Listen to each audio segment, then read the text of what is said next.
હવે આપણે પૂર્ણ હરીફાઈ આધારિત બજાર વિશે વાત કરવાની છે કે બજારના વર્ગીકરણ આપણે જોઈશું જેની અંદર હરીફાઈ આધારિત બજાર છે કારણ કે અત્યારના સમયમાં જોઈએ ને તો દરેક ક્ષેત્રમાં હરીફાઈ છે એ જોવા મળે છે એટલે કે બજારની અંદર ઉત્પાદકો વચ્ચે હરીફાઈ છે કે કોનું ઉત્પાદન છે વધારે વેચાય કારણ કે એના થકી શું થશે તો કે એની કંપની છે વધારે ચાલશે એનું વેચાણ થશે અને આ ગ્રાહકો છે એ વધારે એની તરફ આકર્ષાશે તો હરીફાઈ યુક્ત બજાર હોય તો ત્યાં સામાન્ય રીતે હરીફાઈ આધારિત બજારને ખરીદનારા કે વેચનારની સંખ્યાને પ્રમાણને આધારે વર્ગીકૃત કરવામાં આવે છે એટલે કે ખરીદનારાઓ કેટલા છે ને વેચનારાઓ કેટલા છે બરાબર તો એને આધારે વર્ગીકૃત કરવામાં આવે છે જેમાં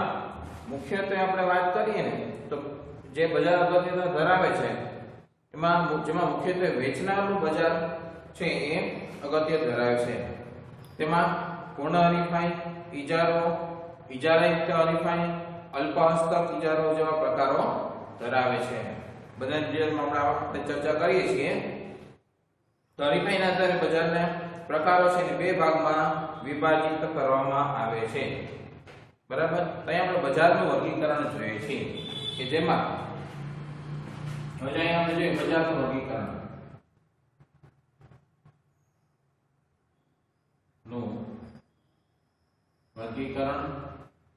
બરાબર હવે બજારનું વર્ગીકરણ છે ને એના બે પ્રકાર પડે છે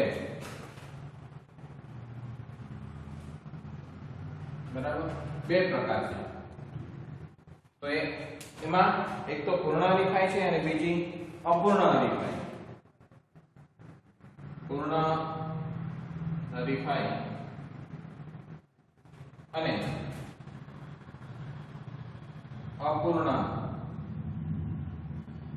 હરીફાઈ બરાબર પૂર્ણ હરીફાઈ અપૂર્ણ હરીફાઈ બે ભાગ આપણે વિભાગ પાડીએ છીએ હવે પૂર્ણ હરીફાઈ છે એમાં કોઈ બીજો પ્રકાર નથી પણ અપૂર્ણ હરીફાઈ છે એમાં ઇજારાયુક્ત હરીફાઈ અને અલ્પ હસ્તક ઇજારો એ ત્રણ પ્રકાર પડે છે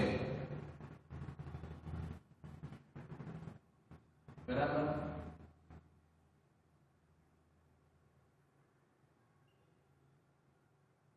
એક તો ઇજારો પછી બીજો પ્રકાર ઇજારાયુક્ત હરીફાઈ અને ત્રીજો અલ્પ હસ્તક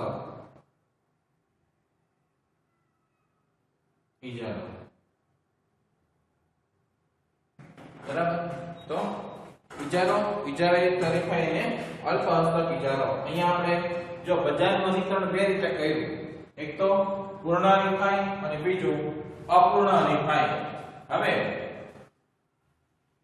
પૂર્ણ હરીફાઈ જેના કોઈ પ્રકાર નથી જ્યારે અપૂર્ણ હરીફાઈ છે એના આપણે ત્રણ પ્રકાર પાડ્યા જેમાં ઇજારાયુક્ત હરીફાઈ અને અલ્પ હસ્તક ઇજારો એવા ત્રણ પ્રકાર પડે છે તો હવે એમાં આપણે જોઈએ કે પૂર્ણ હરીફાઈ એટલે શું જેને આપણે કહીએ છીએ પરફેક્ટ કોમ્પિટિશન બરાબર તો પૂર્ણ હરીફાઈ વાળું બજાર છે એક આદર્શ બજાર છે એટલે કે આ બજાર છે એને આપણે આદર્શ બજાર કહી શકીએ છીએ શું કામ કારણ કે આવું બજાર હોવું જોઈએ પૂર્ણ હરીફાઈ વાળું બજાર હોવું જોઈએ એટલે કે પૂર્ણ હરીફાઈ ક્યારે હશે તો કે જ્યારે વસ્તુની ખરીદી અને વેચાણ કરનારાઓ છે એકથી વધારે હશે બરાબર એટલે દરેક લોકોને વાજબી કિંમતે વસ્તુ મળી રહે એ આપણો ઉદ્દેશ રહેશે પરંતુ તે માત્ર એક સૈદ્ધાંતિક શક્યતા બનીને રહે છે વાસ્તવમાં ખેતી ક્ષેત્રને બાદ કરતા પૂર્ણ હરીફાઈના લક્ષણો ભાગ્યે જ જોવા મળે છે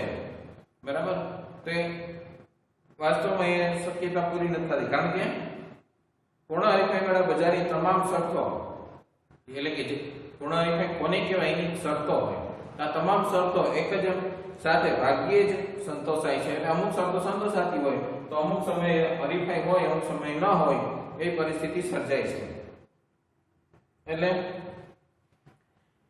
અર્થશાસ્ત્રમાં પૂર્ણ હરીફાઈ વાળા બજારનો અભ્યાસ ખૂબ અગત્યનો ગણવામાં આવે છે કારણ કે આ કન્ડિશન એવી છે આદર્શ કન્ડિશન કેવી તો આદર્શ કન્ડિશન છે તો એ કન્ડિશન છે ફૂલફિલ થાય અગત્યની છે, કારણ કે આ અભ્યાસને આધારે બજારની મોટાભાગની લાક્ષણિકતાઓ કે શરતોથી પેઢીની વર્તણૂકને સમજી શકાય છે.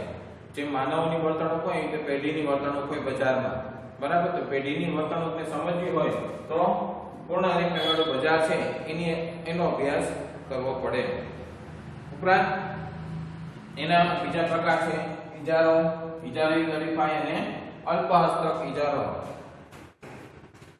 એ સમજવા પણ ખૂબ જ ઉપયોગી છે. વ્યાખ્યા જોઈએ તો શ્રીમતી જોન રોબિન્સન છે, બરાબર, એ આના વિશે શું કહે છે તો પૂર્ણ હરીફાઈ ત્યાં અસ્તિત્વ ધરાવે છે જ્યાં ઉત્પાદકની ઉત્પાદિત વસ્તુની માંગ સંપૂર્ણ મૂલ્ય સાપેક્ષ હોય.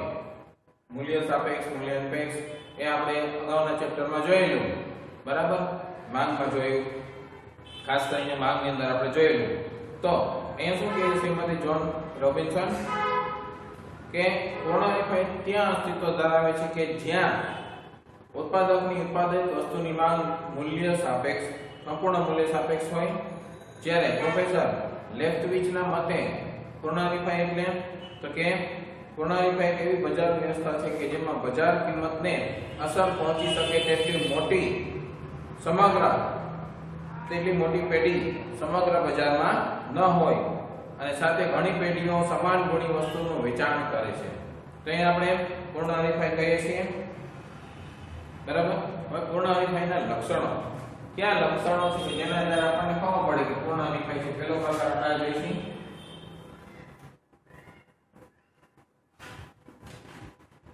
તો આપણે પૂર્ણ હરીફાઈના લક્ષણો જોઈએ કે કયા કન્ડિશનમાં હરીફાઈ છે, પૂર્ણ હરીફાઈ છે એ આપણને ખ્યાલ આવે. પૂર્ણ હરીફાઈના લક્ષણો હવે જેમાં પહેલું છે અસંખ્ય ખરીદનાર અને અસંખ્ય વેચનાર. પહેલું લક્ષણ એવું કહે છે કે અસંખ્ય ખરીદનારાઓ અને અસંખ્ય વેચનારાઓ, બરાબર.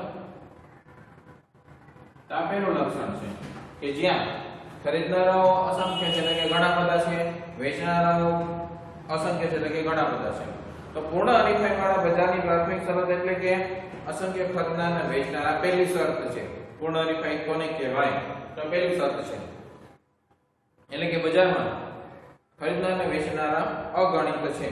આ બજારમાં અસંખ્ય વેચનારાઓ પૈકીનો કોઈ એક વેચનાર બજારના પુરવઠાનો ખૂબ નાનો અંશ વેચે છે. બજારનો કુલ પુરવઠો છે એમાંથી, કારણ કે અસંખ્ય વેચનારાઓ છે, એક જ સમાન ગુણી વસ્તુ ઘણા બધા લોકો વેચે છે, એટલે કોઈ એક પેઢી છે એ ખૂબ નાનો અંશ છે બજારની અંદર વેચે છે, જેથી તે આખા બજાર પર કાબુ ધરાવી શકતો નથી. કારણ કે બજાર પર કાબુ ન આવે, કારણ કે ખૂબ નાનો અંશ વેચે છે એટલે. તેથી તે વસ્તુની બજાર કિંમત ઉપર અસર પહોંચાડી શકાતી નથી. ઉત્પાદક ધારે તો પણ એ વસ્તુની બજાર કિંમત છે એમાં વધારો કરી શકતો નથી. જેમ કે ઘઉંના એક ખેતરમાં ઘઉંનું ઉત્પાદન વધે કે ઘટે, તેમ છતાં ઘઉંના કુલ ઉત્પાદન પર અસર પડતી નથી, બરાબર. એક ખેતર છે એની અંદર આપણે ઘઉં વધારે થયા કે ઓછા થયા, તેની બજારના કુલ પુરવઠા પર અસર પડતી નથી. જેમ જોઈએ કે તહેવારો ઉપયોગમાં લેવાતી નાના બજારની બલ્બની હારમાળાઓ પૈકીનો એક ગોળો પ્રજ્વલિત ન થાય, કે આપણે રોશની બનાવીએ છીએ એમાં એક લાઇટ છે પ્રજ્વલિત ન થાય તો પ્રકાશના કુલ પ્રમાણ ઉપર અસર પહોંચાડી શકાતી નથી. તો બાકીની બધી તો ચાલુ થાય જ છે, એક વાત થતી એનાથી બધું કામ અટકી જશે એવું નથી.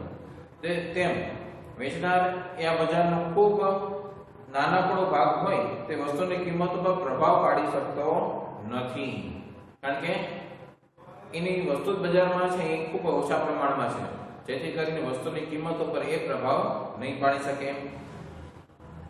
તો જ્યારે ખરીદનારા પણ અસંખ્ય હોય ને વેચનારની જેમ ખરીદનારા પણ વસ્તુની બજાર કિંમત પર માંગના ફેરફાર દ્વારા અસર પહોંચાડી શકતા નથી. આ તો વેચનારની વાત છે. પછી ખરીદનારાઓ એ પણ અસંખ્ય છે.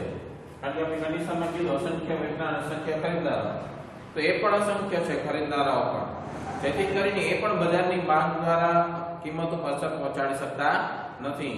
ખરીદનાર ઓછા હોય ને તો તરત અસર થાય, પણ અહીં આપણે કન્ડિશનમાં કીધું છે અસંખ્ય ખરીદનારાઓ માટે આ બજારમાં વસ્તુની કિંમત સ્વતંત્રપણે બજારના પરિબળો એટલે કે માંગ અને પુરવઠા દ્વારા નક્કી થાય છે.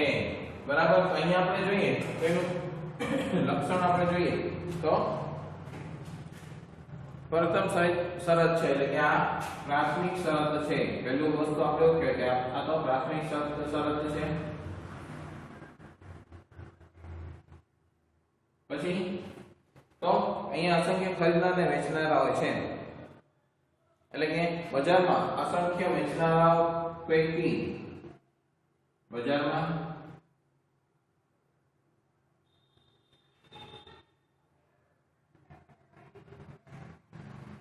પૈકી કોઈ એક ઉત્પાદક અથવા તો કોઈ એક વેચનાર કહીએ, કોઈ એક વેચનાર બજારના જે પુરવઠો છે, બજારનો કુલ પુરવઠો છે એનો ખૂબ નાનો અંશ બજારમાં વેચે છે. એટલે કે બજારના પુરવઠાનો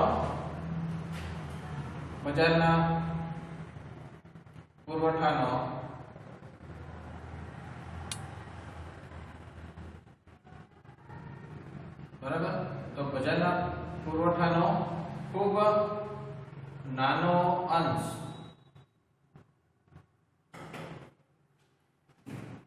બજારમાં વહેંચે છે, તેથી તે કિંમત ઉપર પ્રભાવ પાડી શકતો નથી. એટલે કે તેમ વેચનાર પણ બજારનો ખૂબ નાનો આંકડો ભાગ હોય તે વસ્તુની કિંમત ઉપર અસર પાડી શકતો નથી. એટલે કે હવે જો જોઈએ તો તેમ ખરીદનારો પણ એવું જ છે કે અસંખ્ય વેચનારાઓ છે તો અસંખ્ય ખરીદનારાઓ પણ છે સામે. બરાબર. તો અસંખ્ય ખરીદનાર હોવાને કારણે કારણ કે ખરીદનારો પણ અસંખ્ય છે તો બજારની કિંમત પર અસંખ્ય ખરીદનારા હોવાને કારણે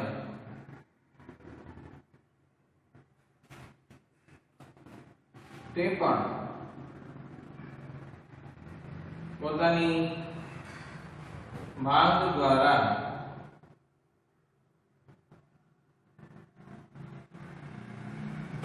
વસ્તુની કિંમત પર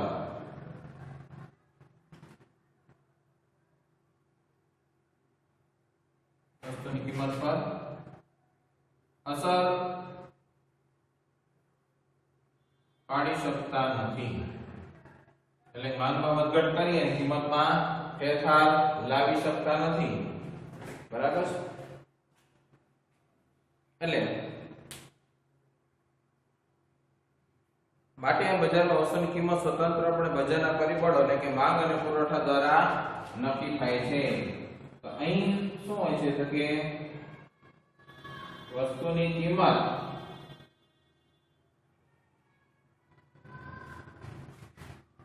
તેના દ્વારા નક્કી થાય છે તો કે માંગ અને પુરવઠાના આધારે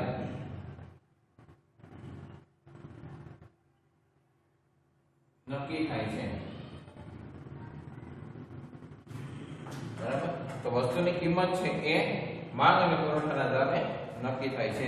તો આ પુનઃવિફાઈ વાળા બજારમાં વસ્તુની કિંમત, વસ્તુની માંગ અને પુરવઠા દ્વારા નક્કી થતી હોવાને કારણે વેચનાર બજારમાં માત્ર પ્રાઇસ પેપર એટલે કે કિંમત સ્વીકારનાર બની રહે છે. બરાબર.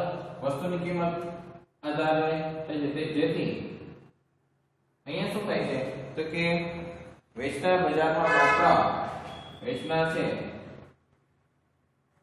વેચનાર બજારમાં માત્ર શું કહીએ કે પ્રાઇસ ટેકર એટલે કે જે કિંમત સ્વીકારનાર બની રહે છે, પ્રાઇસ ટેકર એટલે કે કિંમત સ્વીકારનાર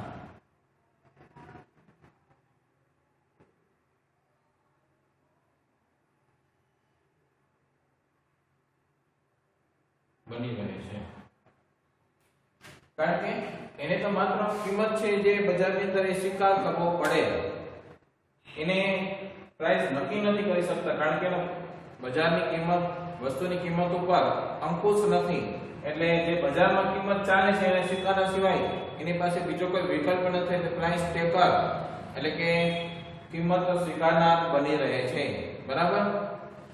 એટલે બજારની અંદર એનું કઈ ખાસ પ્રભાવ હોતો નથી, જેથી કરીને એને વસ્તુની કિંમત છે એ સ્વીકારવી પડે છે.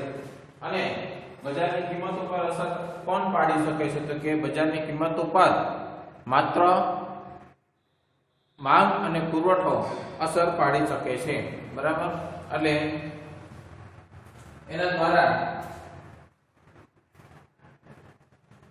આ કિંમત છે એ નક્કી કરી શકાય છે, માંગ અને પુરવઠા દ્વારા. બીજું છે પ્રકાર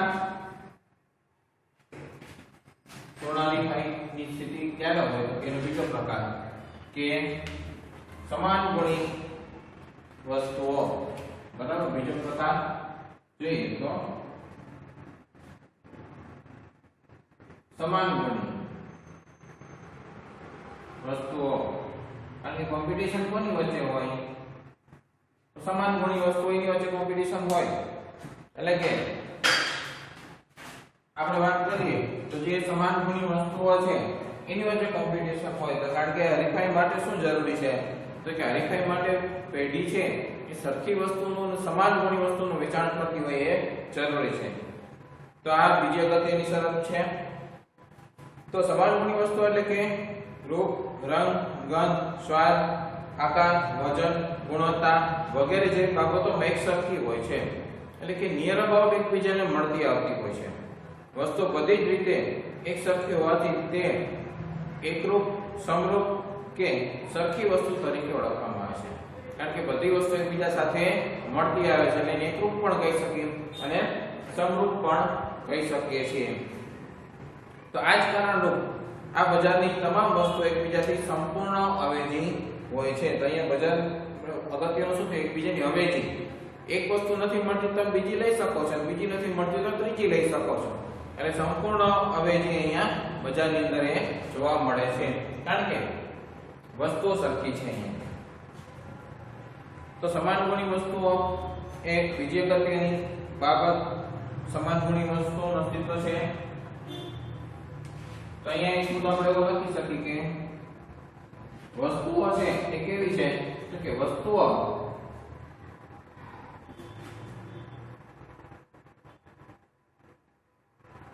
રૂપ, રંગ, ગંધ, સ્વાદ કે પછી એના પેકિંગ છે કે એની આકાર છે, વજન છે, આકાર, વજન, ગુણવત્તા વગેરે જેવી બાબતોમાં સામ્યતા ધરાવે છે, કારણ કે આ બધી રીતે વસ્તુઓ છે કેવી છે, તો કે સરખી છે, સામ્યતા ધરાવે છે, અને બધી જ વસ્તુ એક સરખી હોવાથી, કારણ કે અહીંયા વસ્તુ કેવી છે, બધી જ વસ્તુઓ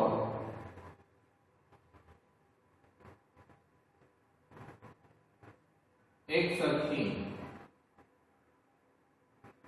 હોવાથી, બધી જ વસ્તુ કેવી છે, એક સરખી છે, તો એક સરખી હોવાથી એ એકબીજાની અવેજી છે, એટલે કે એકબીજાની સંપૂર્ણ અવેજી છે. એકબીજાથી સંપૂર્ણ અવેજી છે, બરાબર? તો અહીંયા વસ્તુ એકબીજાની સંપૂર્ણ અવેજી છે. આ બજારમાં વસ્તુઓ સમાન ગુણી હોવાથી વિવિધ ઉત્પાદકો કે વેચનારાઓ પોતાની વસ્તુની જુદી જુદી કિંમત લઈ શકતા નથી, કારણ કે અહીં બધું સરખું છે.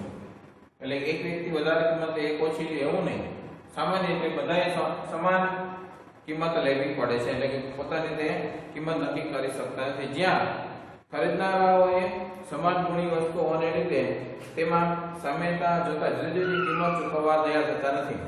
શું કામ એવું નથી કરતા? અને ખરીદનારાઓને ખબર છે કે બધું સરખું જ છે, તો કોઈ એક વસ્તુની વધારે કિંમત શું કામ ચૂકવીએ? એટલે વધારે કિંમત ચૂકવવા તૈયાર થતા નથી. સરવાળે આ બજારમાં વસ્તુની કિંમત એક સરખી જોવા મળે છે. તો અહીંયા શું થશે કે વસ્તુની કિંમત છે, વસ્તુની કિંમત આ બધું સમાન છે, તો કિંમત પણ સમાન હોવી જોઈએ. એટલે કે વસ્તુની કિંમત એક સરખી જોવા મળે છે. કેવી હોય છે? તો કે સમાન હોય છે. કારણ કે આ બધું સમાન છે તો કિંમત પણ સમાન રહેવાની છે, બરાબર? આ બીજો હતો. તો ત્રીજો, પેઢીની મુક્ત અવરજવર. ત્રીજી આપણી લક્ષણ શું છે? તો કે પેઢીઓની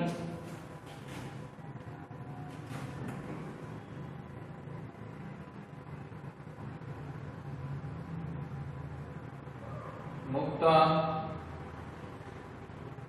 અવરજવર. એટલે કે બજારમાં પેઢીઓને આવવા માટે અને બજારમાંથી પેઢીઓને જવા માટે કોઈ બંધન ન હોય. એટલે આ એનું ત્રીજું મહત્વનું લક્ષણ થઈ જાય છે કે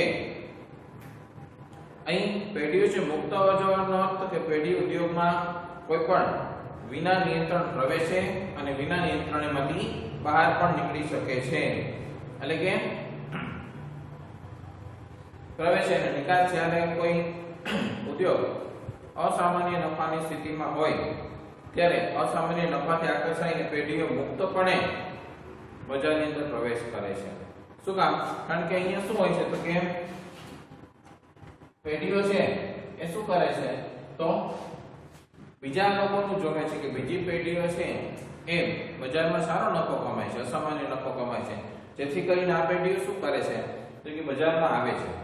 તો એના માટે કોઈ બંધન હોવું જોઈએ નહીં, એટલે મુક્ત રીતે પ્રવેશ પામી શકતી હોવી જોઈએ. અને તેમજ જો કોઈ ઉદ્યોગમાં અસામાન્ય ખોટની સ્થિતિ ઊભી થાય, એ પેઢી છે તો એ અસામાન્ય ખોટની સ્થિતિ ભોગવતી હોય તો તે પેઢીઓ અસામાન્ય ખોટના કારણે ઉદ્યોગ છોડી એટલે કે વ્યવસાય બંધ કરી અને જઈ શકે છે.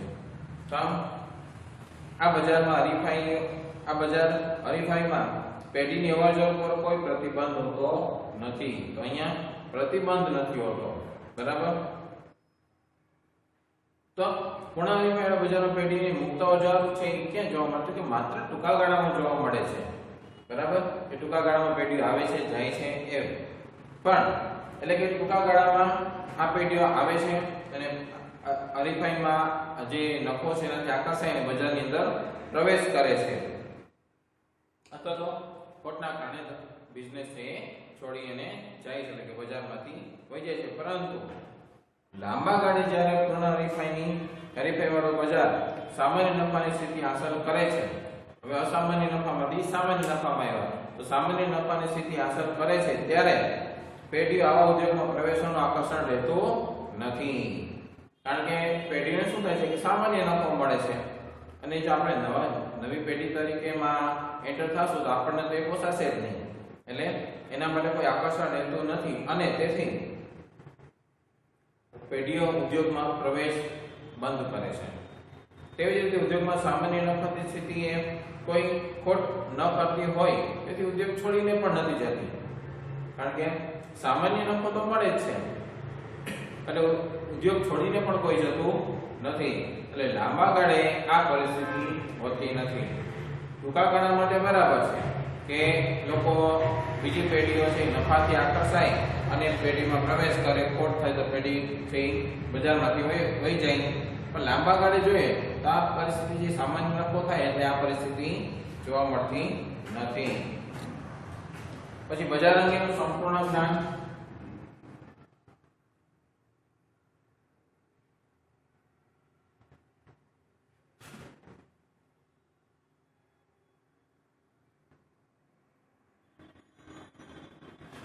તો બજાર અંગેનું સંપૂર્ણ જ્ઞાન.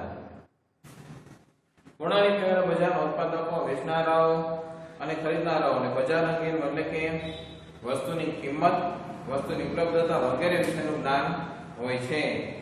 તો અહીંયા વેચનાર અને ખરીદનારાઓને જોઈએ તો અહીં વેચનારાઓ અને ખરીદનારાઓ ને તો એને બજારની અંદર જે વસ્તુની કિંમત છે કે વસ્તુની ઉપલબ્ધતા વગેરે વિશેનું સંપૂર્ણ જ્ઞાન હોય છે. વસ્તુની કિંમત, વસ્તુની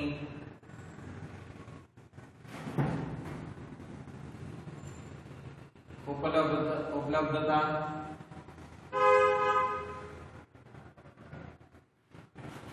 વગેરે વિશેનું સંપૂર્ણ જ્ઞાન હોય છે.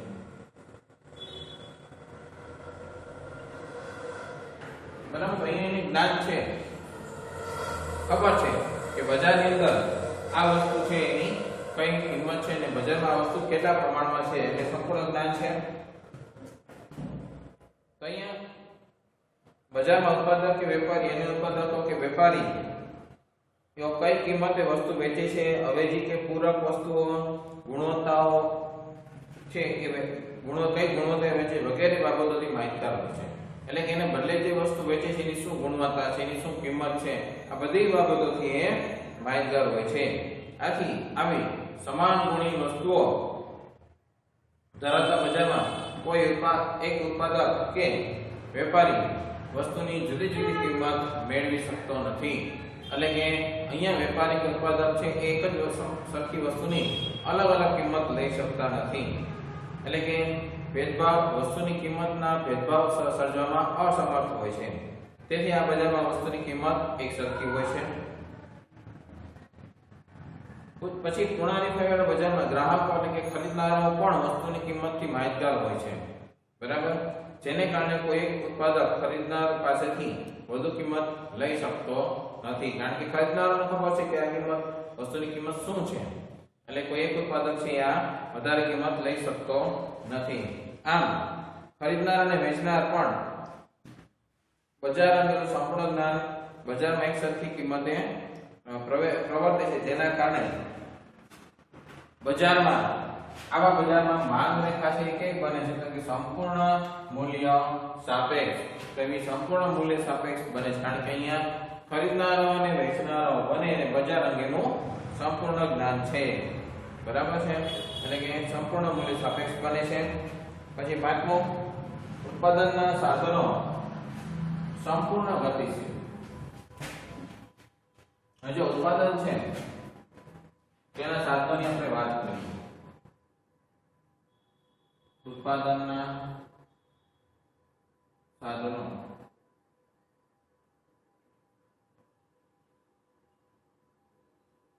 કેવા છે તો સંપૂર્ણ ગતિશીલ છે. એટલે કે એની ગતિશીલતા છે પૂર્ણ છે. ઉત્પાદનના સાધનો જમીન, મૂડી, શ્રમ, નિયોજક. બરાબર, તો આ ચાર સાધનો છે, ઉત્પાદનના ચાર સાધનો છે, જેમાં એ સંપૂર્ણ ગતિશીલ છે. જમીન, મૂડી, શ્રમ અને નિયોજક સંપૂર્ણ ગતિશીલ હોય છે. એટલે કે ઉત્પાદનના સાધનો ભૌગોલિક, વ્યવસાયિક અને ઉપયોગની દ્રષ્ટિએ સંપૂર્ણ ગતિશીલ હોય છે. કારણ કે પૂર્ણ હરીફાઈ બજારમાં વસ્તુની કિંમત કેવી છે? એક સરખી છે. આ વસ્તુ ખાસ યાદ રાખવાની છે કે પૂર્ણ હરીફાઈવાળું બજાર છે તો વસ્તુની કિંમત એક સરખી છે.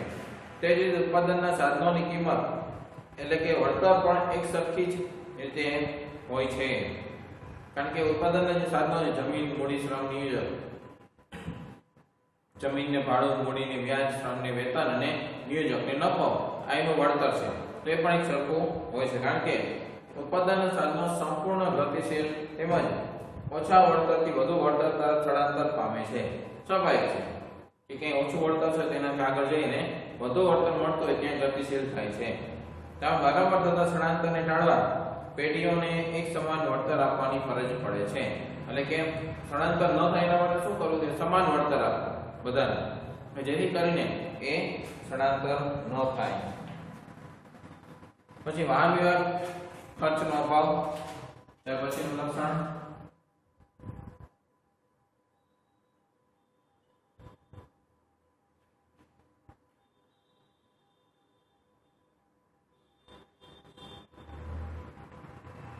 વાહન વ્યવહાર ખર્ચનો અભાવ એટલે કે પૂર્ણ હરીફાઈવાળા બજારમાં અસંખ્ય વેચાણ અને અસંખ્ય ખરીદનારાઓ હોય છે.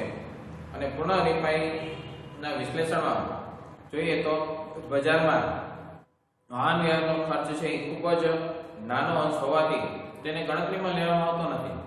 કારણ કે અહીંયા વાહન વ્યવહારનો બહુ ખર્ચ થતો નથી, જે થાય છે ખૂબ નાનો છે, એટલે એને ધ્યાનમાં લેવામાં આવતો નથી.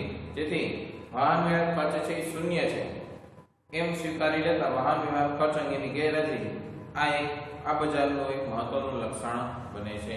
તો વાહન વ્યવહાર ખર્ચ છે એની અહીંયા ગેરહાજરી જોવા મળે છે. બરાબર, કે જેથી કરીને પેઢીઓને જે ખર્ચ છે એ ઓછો લાગે છે. પછી ત્યાર પછીનો મુદ્દો આપણો પૂર્ણ હરીફાઈ. પછી આપણે અપૂર્ણ હરીફાઈની અંદર જોઈએ તો પહેલો મુદ્દો છે કે ઇજારો, જેને આપણે મોનોપોલી કહીએ છીએ.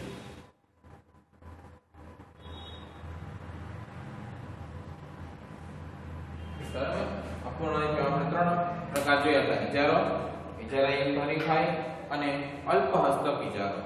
જેમાં પહેલું છે ઇજારો. તો અહીંયા શું થાય છે તો કે પ્રશિષ્ટ અર્થશાસ્ત્રીઓ છે કે ઇજારાને અલગ અલગ વ્યાખ્યા આપી અને રજૂ કરે છે. એટલે કે અલગ અલગ વ્યાખ્યા આપી અને આ બાબત રજૂ કરી શકાય છે કે ભાઈ આ હરીફાઈ છે કયા પ્રકારની છે. બરાબર, ઇજારો છે કઈ પરિસ્થિતિનો છે, એટલે એને અલગ અલગ મત આપી અને રજૂ કરી શકે છે.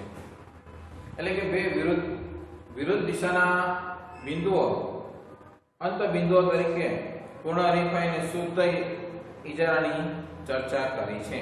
એટલે કે પૂર્ણ હરીફાઈ અને શુદ્ધ ઇજારો આ બેની અલગ અલગ ચર્ચા કરી છે. શુદ્ધ ઇજારો એ કાલ્પનિક બજાર છે.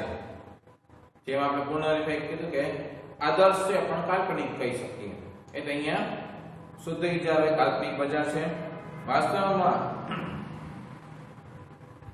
અર્થશાસ્ત્રની અંદર જોઈએ તો ઇજારાનો જે પ્રકાર તંત્રની અંદર બજારમાં જોવા મળે છે એ અશુદ્ધ ઇજારો છે, એટલે કે શુદ્ધ ઇજારો નથી. તો જેને આપણે મોનોપોલી કહીએ છીએ. જે મોનો અને પોલી એ બે શબ્દનો ઉપયોગ થયો છે, અને મોનોસનો અર્થ એક અને પોલીનો અર્થ વેચનાર થાય છે.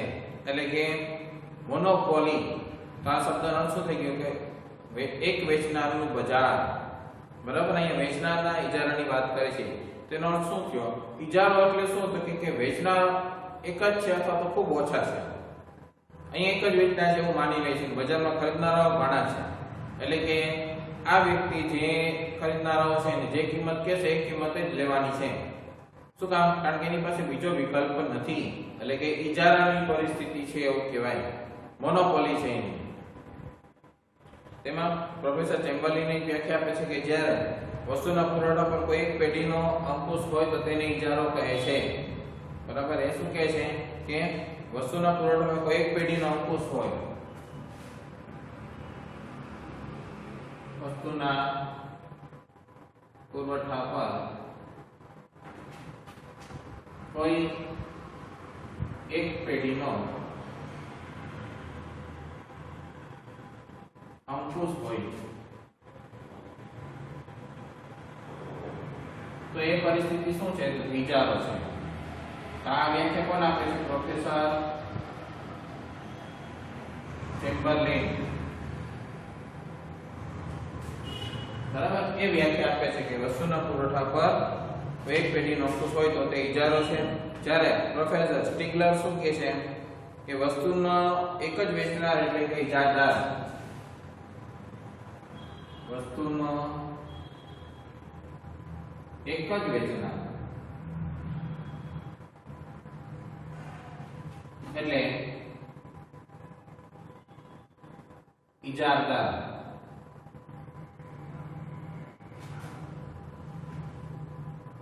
બરાબર. આ કોણ કહે છે? પ્રોફેસર સ્ટીગલર, બરાબર. એ શું કહે છે કે વસ્તુનો એક જ વેચનાર એટલે ઇજારદાર. હવે ઇજારાના લક્ષણો જોઈએ કે જેમાં આપણે કહીએ છીએ કે ઇજારાના લક્ષણો એક જ ઉત્પાદક અને કે વેચનાર અને અસંખ્ય ખરીદનાર.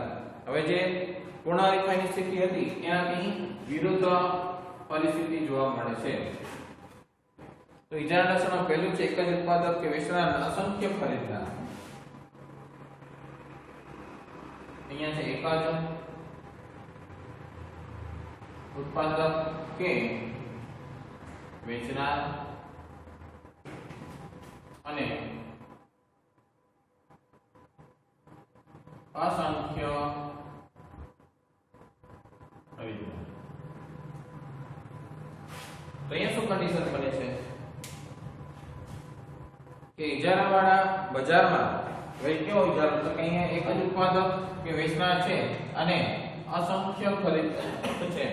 એટલે કે ઇજારાવાળા બજારમાં વસ્તુનો ઉત્પાદક કે વેચનાર એક જ છે અને તે બજારના વસ્તુ પુરવઠા પર કાબુ ધરાવે છે.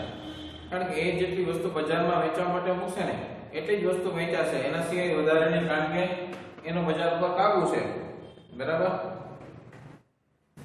તો તેને ઇજારદાર કહેવામાં આવે છે કે જેનો ઇજારો છે, બીજો કોઈ કોમ્પિટિશનમાં નથી એટલે ઇજારદાર કહેવામાં આવે છે. આ બજારમાં વસ્તુનો ઉત્પાદક કે વેચનાર એક જ હોવાથી હરીફાઈનું તત્વ જોવા મળતું નથી, કારણ કે હરીફાઈની છે જ નહીં, એક જ છે એટલે હરીફાઈ તો થવાની નથી. માટે ઉત્પાદક કે વેચનાર વસ્તુની કિંમત ઉપર સંપૂર્ણ કાબુ ધરાવે છે કે વસ્તુ છે એની કિંમત કેટલી રાખવી એના ઉપર આધારિત છે. હવે સંપૂર્ણ કાબુ ધરાવે છે.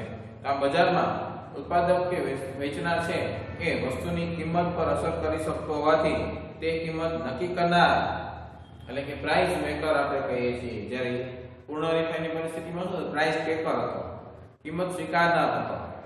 જ્યારે અહીંયા ઇજારાની પરિસ્થિતિમાં શું જોવા મળે છે કે પ્રાઇસ મેકર, પ્રાઇસ નક્કી કરનાર તરીકે એને ઓળખવામાં આવે છે. જ્યારે બજારમાં ખરીદનાર અસંખ્ય હોય છે તેથી બજારમાં એક ખરીદનારનું અસ્તિત્વ ખૂબ નાનું હોય છે અને બજારમાં હરીફાઈ ખરીદનારો વચ્ચે જોવા મળે છે, ગ્રાહકો વચ્ચે હરીફાઈ છે કે ભાઈ આપણે એ વસ્તુ લઈ લઈએ ઝડપથી, બરાબર. તો એ હરીફાઈ છે ગ્રાહકો વચ્ચે છે, વેચનાર તો એક જ છે એટલે એની પાસે કોઈ હરીફાઈ નથી. આમ ખરીદનારો વસ્તુની કિંમત ઉપર અસર પાડી શકતા નથી, કારણ કે એ ખરીદનારો છે એટલે અમુક ખરીદનાર એમ કે આપણે આ કિંમત વસ્તુ નથી જોતી તો બીજા લઈ લેશે, એટલે ખરીદનારો વસ્તુની કિંમત ઉપર અસર પાડી શકતા નથી. પછી આપણે એમ કહીએ બીજું કે નજીકની અવેજી વસ્તુનો અભાવ. નજીકની અવેજી વસ્તુનો અભાવ. નજીકની અવેજી એટલે કે જે શુદ્ધ ઇજારાની લાક્ષણિકતા મુજબ ઇજારદાર જે વસ્તુનું ઉત્પાદન કે વેચાણ કરે છે તેમાં કોઈ પણ પ્રકારની અવેજી એટલે કે સમાનતા ધરાવતી એના જેવી બીજી વસ્તુ બજારમાં ઉપલબ્ધ નથી. એની નજીકની પણ કોઈ વસ્તુ ઉપલબ્ધ નથી કે આના જેવી નહીં પણ આનાથી થોડી ઉતરતી એવી પણ વસ્તુ બજારની અંદર ઉપલબ્ધ નથી. પરંતુ વાસ્તવમાં શુદ્ધ ઇજારો કાલ્પનિક હોય તેનું અસ્તિત્વ જણાતું નથી અને અશુદ્ધ ઇજારો જોવા મળે છે. એટલે કે વાસ્તવમાં આવું નથી બનતું, એ કલ્પના છે કે આવું નજીકની અવેજી વસ્તુનો પણ અહીંયા અભાવ હોય છે.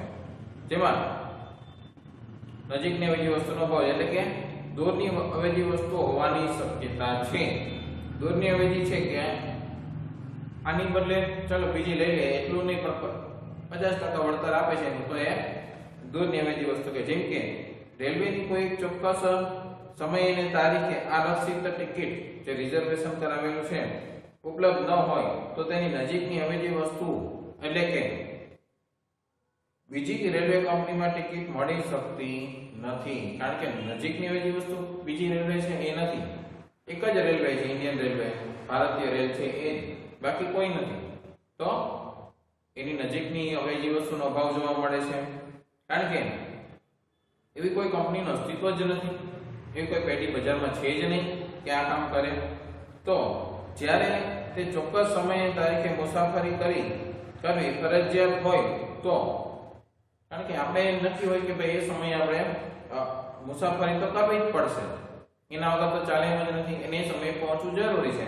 તો એવા સમયે આપણે મુસાફરી કરવી ફરજિયાત હોય તો રેલવેની દૂરની અવેજી રૂપે, નજીકની અવેજી એટલે બીજી રેલવે નથી પણ દૂરની અવેજી તો કે વિમાનની સેવા આપણે લઈ શકીએ છીએ, બરાબર. તો વિમાનની સેવા અથવા અન્ય વાહન વ્યવહારનો ઉપયોગ થઈ શકે છે કે આપણે બસ દ્વારા જાય કે કોઈ બીજા વાહન દ્વારા જાય, તે દૂરની અવેજી છે.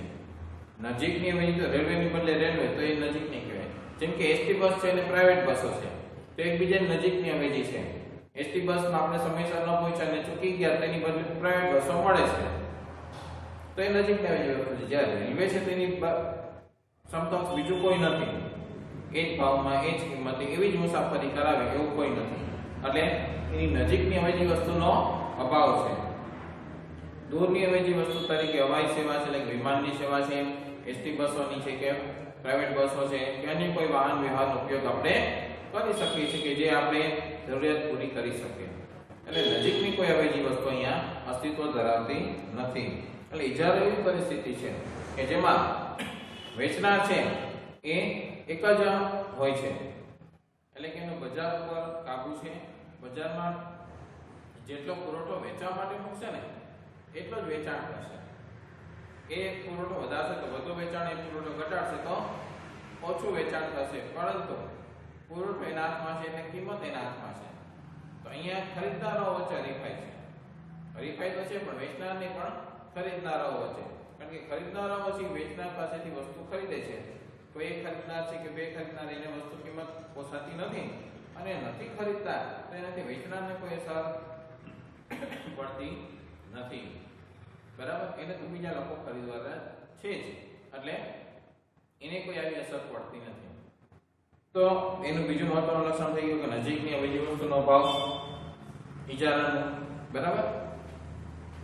બાકીનું છે આપણે નેક્સ્ટ લેક્ચરની અંદર જોશું કે બીજા પણ અમુક લક્ષણો છે. પછી ઇજારા એક હરીફાઈ છે અને અલ્પવાસ્તવિક ઇજારો છે કે જેનો ત્રીજો પ્રકાર છે હરીફાઈનો, બરાબર. તો એ આપણે હવે આગળ નેક્સ્ટ લેક્ચરમાં જોશું. પણ ત્યાં સુધી જે મુદ્દાઓ કરાવ્યા અને જે મુદ્દાઓ લખાવ્યા છે એ ખાસ કરીને લખી અને પાકા કરી લેવાના છે, જેથી કરીને આગળની સમજ આપણે વધારે મળે, કારણ કે એ સમજાશે તો જ આગળનું સમજાશે. એટલે વારંવાર તમે એને વાંચો, સાંભળો, જેથી કરી તમને એ બરાબર ક્લિયર થઈ જાય. તો બાકીનું છે આપણે નેક્સ્ટ લેક્ચરની અંદર જોશું.